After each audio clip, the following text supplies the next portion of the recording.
Remand کی مدت پوری ہونے کے بعد پولیس نے فرید مرڈر کیس کا چالان عدالت میں پیش کر دیا۔ میں نے اس موقع پر اپنے موکل قاسم کی ضمانت کرانے کی بھرپور کوشش کی، لیکن مجھے اس کوشش میں کامیابی نہ ہو سکی۔ قاسم کو جوڈیشل ریمانڈ پر جیل بھیج دیا گیا۔ آگے بڑھنے سے قبل میں آپ کو استغاثہ کی رپورٹ اور پوسٹ مارٹم کے معاملات سے آگاہ کرتا چلوں تاکہ عدالتی کارروائی کے دوران میں آپ کا ذہن کسی الجھن کا شکار نہ ہو جائے۔ پوسٹ مارٹم کے مطابق مقتول بھکاری فرید کی موت 12 مئی کی صبح 3 اور 4 بجے کے درمیان واقع ہوئی تھی، یعنی لگ بھگ صبح کاذب کے وقت۔ اس بد نصیب کو گلا گھونٹ کر موت کی گھاٹ اتارا گیا تھا۔ اس رپورٹ میں بڑے واضح الفاظ میں لکھا ہوا تھا کہ مقتول کی موت حالت نیند میں ہوئی۔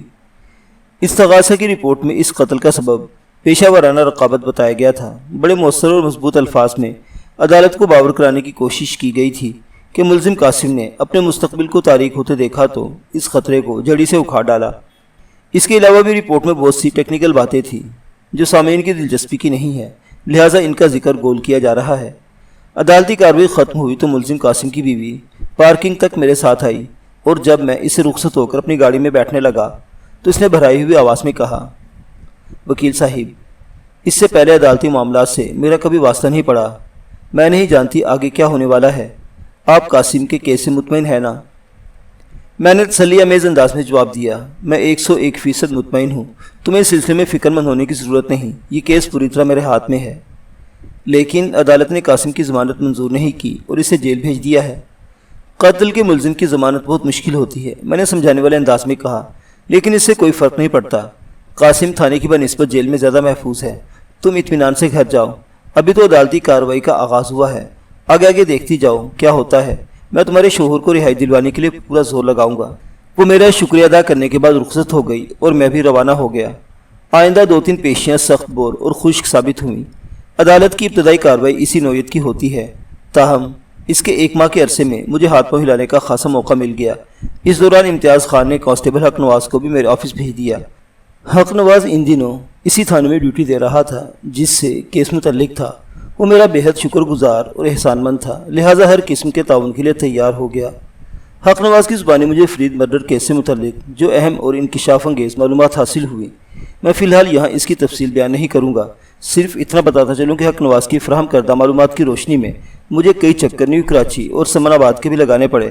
بہرحال اس چارہ جوئی کے بڑے مثبت نتائج برآمد ہوئے اور 2 ایسے گواہ مجھے مل گئے جو قاسم کیس میں بڑا اہم کردار ادا کر سکتے تھے۔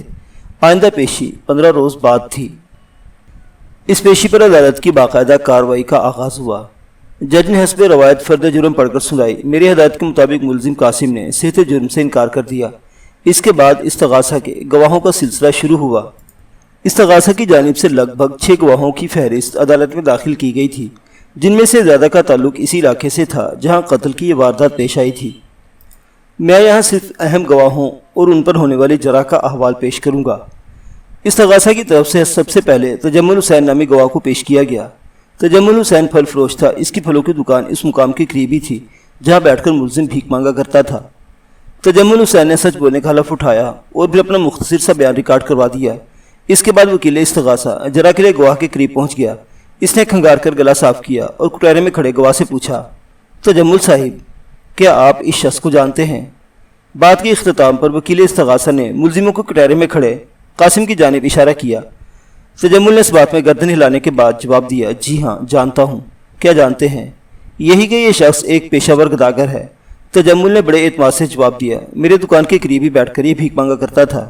مانگا کرتا تھا سے آپ کی کیا مراد ہے؟ وکیل استغاثہ نے تیکھے انداز میں پوچھا۔ تجمل حسین نے ایک لمحے کے توقف کے بعد جواب دیا، دراصل میں یہ کہنا چاہ رہا تھا کہ کچھ عرصہ سے اس بھکاری کا کاروبار بالکل ٹھپ ہو کر رہ گیا تھا، یوں سمجھ لے کہ اس کا دھندا نہ ہونے کے برابر رہ گیا تھا۔ اچھا، کیا معزز عدالت کو یہ بتانا پسند کریں گے کہ کچھ عرصے سے اس کا کاروبار کیوں ٹھپ ہو گیا تھا؟ مقتول کی آمد کے سبب تجمل نے بتایا، یعنی آپ یہ کہنا چاہ رہے ہیں کہ جب سے مقتول فرید نے اس مقام پر بیٹھ کر بھیک مانگنے کا سلسلہ شروع کیا تھا، ملزم کا دھندا چوپٹ ہو کر رہ گیا تھا؟ جی ہاں، میں بالکل یہی کہنا چاہ رہا ہوں۔ پھر تو ملزم کو نئے بھکاری پر بہت غصہ آیا ہوگا۔ کوئی ایسا ویسا غصہ جناب؟ وہ سہنے کی اداکاری کرتے ہوئے بولا، یہ بندہ تو بالکل ہی پاگل ہو گیا تھا۔ پاگل؟ وکیل استغاثہ نے ڈرامائی انداز اختیار کرتے ہوئے کہا، کیا آپ نے ملزم کے پاگل پن کا کوئی مظاہرہ بھی دیکھا؟ مظاہرہ نہیں، مظاہرے وکیل صاحب۔ استغاثہ کا گواہ آنکھیں پھیلاتے ہوئے بولا، آئے دن ان کے درمیان جھگڑا ہوتا رہتا تھا۔ ملزم کو اس بات پر شدید غصہ تھا کہ مقتول نے اس کے اڈے پر قبضہ جما کر اس کا کاروبار تباہ کر دیا ہے۔ ملزم کی جھنجھلاہٹ اور تیش کے جواب میں مقتول نے کبھی جوابی کارروائی نہیں کی۔ وقوع سے ایک روز قبل تو حد ہی ہو گئی تھی۔ کیا حد ہو گئی تھی؟ ذرا وضاحت کریں۔ تجمل حسین نے جواب دینے سے پہلے حاضرین عدالت پر ایک اچٹتی سی نگاہ ڈالی، پھر ٹھہرے ہوئے لہجے میں بولا، یہ 11 مئی کی شام کا واقعہ ہے۔ اچانک شور کی آواز سن کر میں اس طرح متوجہ ہوا تھا۔ میں نے دیکھا کہ ملزم مقتول کے ساتھ دست و گریبان ہو رہا تھا۔ یہ یک طرفہ چڑھائی تھی۔ مقتول اس کے کسی بھی عمل کا رد عمل پیش نہیں کر رہا تھا۔ ملزم کا انداز ایسا ہی تھا جیسے وہ مقتول کو چھوڑے گا نہیں۔ لوگوں کی دیکھا دیکھی میں ابھی بیچ بچاؤ کے لیے آگے بڑھا۔ ہم سب نے مل کر دونوں کو الگ کیا۔ مقتول بیچارہ پٹنے کے باوجود بھی خاموش تھا، جبکہ ملزم بڑھ چڑھ کر بول رہا تھا۔ اس کی باتیں بہت ہی خطرناک تھی۔ خطرناک؟ گواہ کے خاموش ہونے پر وکیل استغاثہ نے کہا۔ گواہ ملزم کی جانب اشارہ کرتے ہوئے بولا، یہ بندہ مقتول کو خطرناک نتائج کی دھمکیاں دے رہا تھا۔ اس سے بڑے واضح الفاظ میں کہہ رہا تھا، تم نے میرے دھندے کو تباہ کیا ہے، میں تمہیں تباہ کر دوں گا، بہت جلد تم یہاں نظر نہیں آؤ گے۔ اور پھر ایسا ہی ہوا۔ وکیل استغاثہ نے گہری سنجیدگی سے کہا۔ اگلے روز یعنی 12 مئی کی صبح جائے متنازع پر مقتول کی لاش پائی گئی۔ گویا ملزم نے اپنی دھمکی پر عمل کر دکھایا تھا۔ وکیل استغاثہ کے لہجے میں استفسار تھا۔ جی ہاں، اس میں کیا شک ہے؟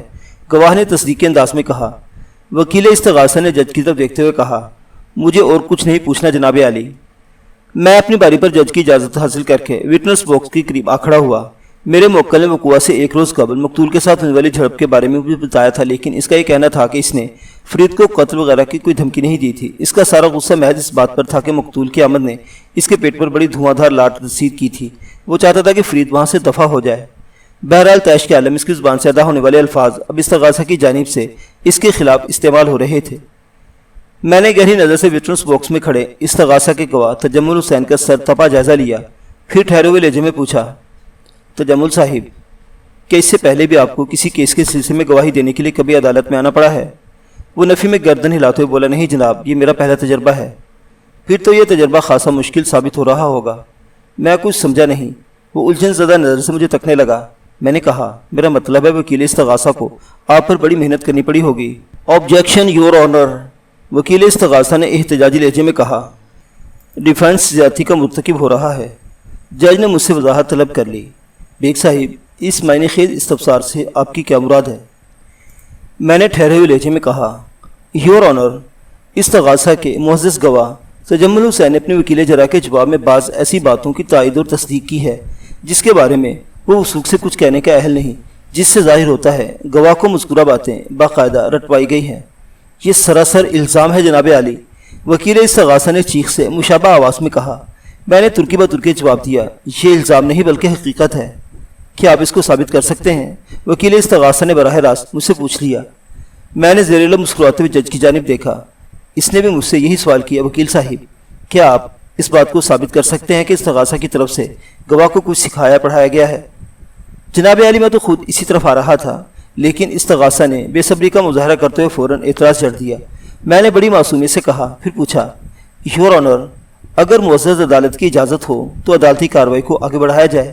جج نے سوالی نظروں سے وکیل استغاثہ کو دیکھا۔ وہ خجالت امیز انداز میں ہونٹ کاٹ کر رہ گیا۔ اس کی سمجھ میں نہ آ سکا کہ اس موقع پر اسے کیا کہنا چاہیے۔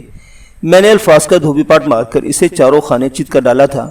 جج نے ایک لمحے کے توقف سے بعد مجھ سے مخاطب ہوتے ہوئے کہا، بیگ صاحب پلیز پروسیڈ۔ میں وٹنس باکس میں کھڑے استغاثہ کے گواہ تجمل حسین کی جانب متوجہ ہو گیا۔